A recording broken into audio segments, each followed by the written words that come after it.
Kalau kita bicara masalah brand smartphone, tentunya brand iPhone nggak pernah ketinggalan. Menjadi salah satu brand terbaik tentunya. Ada konsekuensi bagi konsumen kalau ingin menggunakan brand ini. Harus merogoh kocek yang lumayan dalam untuk menikmati servis brand ini. Dan sekarang iPhone XS yang dulunya waktu pertama kali launching dibanderol di angka 20 jutaan di tahun 2018. Dan sekarang harga secondnya handphone ini sudah jatuh di angka 4 jutaan untuk varian 64GB X Inter dan 5 jutaan untuk XI box-nya. Dan saat ini adalah waktu yang tepat bagi kalian kaum mendang-mending yang ingin menikmati kualitas dari iPhone XS. Tapi apakah HP ini masih enak dan worth it untuk akhir tahun 2021 dan tahun 2002 mendatang? Oke, di sini saya akan beberkan beberapa kekurangan dan kelebihan dari iPhone XS untuk akhir tahun 2021 dan tahun 2002 mendatang. Kita mulai dari yang manis-manis dahulu untuk iPhone XS ini. Poin plus pertama adalah dari segi harganya. Hal pertama yang wajib kita pikirkan khususnya untuk kaum mendang-mending saat beli handphone adalah harganya. Di iPhone XS ini harga secondnya sudah jatuh di 1/4 harga pertama kali launchingnya di pasar Indonesia. 4-5 jutaan untuk iPhone XS yang jika kalian dapatkan device yang bagus ya, kalian akan mendapatkan pengalaman menggunakan brand iPhone yang premium, elegan, dan masih powerful tentunya. Next, ke alasan yang kedua adalah dari segi desainnya. Desain HP ini sudah membawa bahasa desain iPhone yang kekinian. Layar depan yang ada notch dan balutan material yang premium. Corning Gorilla Glass untuk bagian kaca depan dan belakang dan frame yang berbahan stainless steel. Membuat HP ini sangat terasa nyaman saat digenggam, apalagi untuk ukuran yang tergolong compact. Membuat nilai plus lagi untuk handphone ini. Cuma komplain saya untuk masalah desain di handphone ini adalah gampang sekali jiplak sidik jari untuk varian yang berwarna gelap. Tapi untuk varian gold masih jiplak tapi nggak parah. Next, lanjut ke alasan ketiga adalah fiturnya. Di angka 4-5 jutaan, kalian bisa mendapatkan handphone dengan segudang fitur premium yang belum tentu kalian dapatkan di harga handphone 4-5 jutaan. Face ID iPhone yang terkenal aman untuk membuka layar handphone ini bisa kalian dapatkan di iPhone XS ini. Wireless charging juga ada, NFC aman.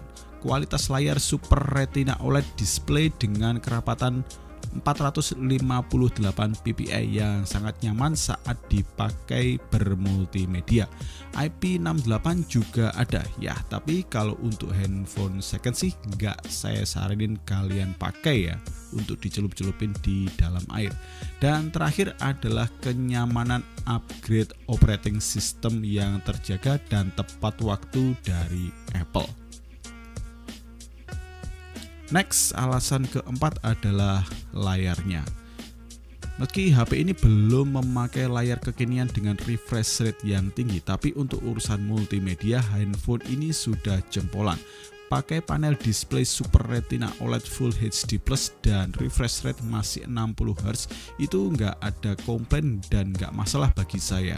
Karena layar di handphone ini menampilkan gambar yang vivid dan kontras yang bagus. Kalau untuk tingkat kecerahan sih cuma ada di 625 nits, yang membuat handphone ini kurang begitu nyaman saat dipakai di terik matahari. Next, alasan yang kelima adalah dari sektor performanya. Bicara masalah performa, kita cek dulu untuk spek di handphone ini. Handphone ini pakai chipset Apple A12 Bionic 7 nanometer, GPU Apple GPU 4 core grafik dan RAM 4GB untuk semua varian handphone ini. Dan untuk internetnya 64GB untuk varian yang saya pegang. Memang nggak terlalu besar untuk angka-angkanya, tapi untuk iPhone tetaplah iPhone. Skor Antutu versi 9 di angka 400 ribuan untuk iPhone XS ini.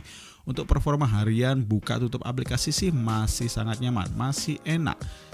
kalau untuk performa gamenya di Mobile Legends masih ngacir banget ya, aman sekali. Tapi kalau untuk game yang sudah lumayan berat seperti PUBG Mobile sih agak nyaman. Ada beberapa frame drop saat dipakai bermain game PUBG Mobile. Barulah kalau kita hajar Genshin Impact, handphone ini baru keteteran panas dan sering drop untuk saat bermain game.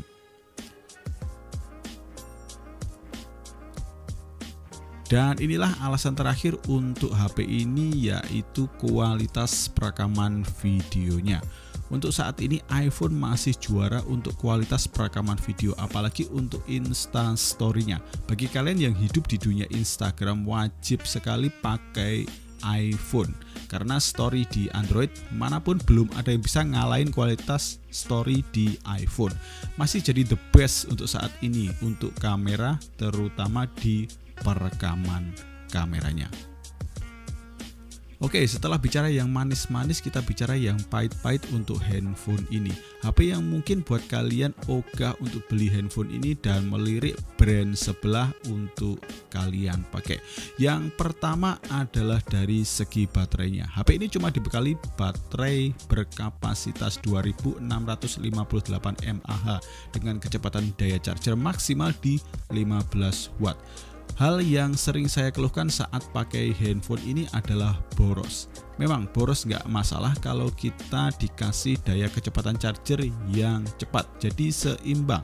Tapi kalau di handphone ini enggak. Kita cuma dikasih daya maksimal di 15 watt, tapi kalau kita paksain pakai charger dengan daya yang di atasnya akan berpengaruh pada kesehatan baterai di handphone ini. Seringkali saya pakai charger yang di bawah 15 watt malahan, biar aman untuk baterainya, dan tentunya butuh waktu yang lama juga untuk ngecasnya. Yang kedua adalah kualitas fotonya. Untuk kualitas foto di banyak cahaya, handphone ini no complain lah, nggak ada masalah. Hasilnya khas iPhone, detail, tajam, natural, dan dynamic range yang luas. Tapi kalau sudah ada di keadaan minim cahaya atau low light, barulah terasa kualitasnya yang menurun. Penurunan detail dan munculnya noise untuk fotonya.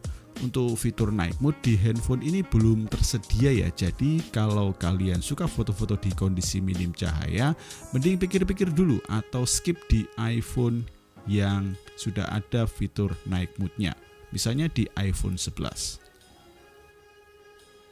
Ketika masih di bagian kameranya, HP ini cuma pakai dual setup kamera.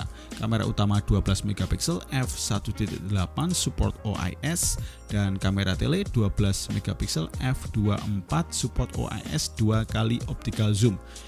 Ya, nggak ada kamera ultrawide untuk handphone ini. Sebuah keterbatasan jika kalian suka sekali memotret dengan lensa ultrawide. Mending skip aja di iPhone 11 dan seterusnya kalau kalian ingin mengincar kamera ultrawide-nya.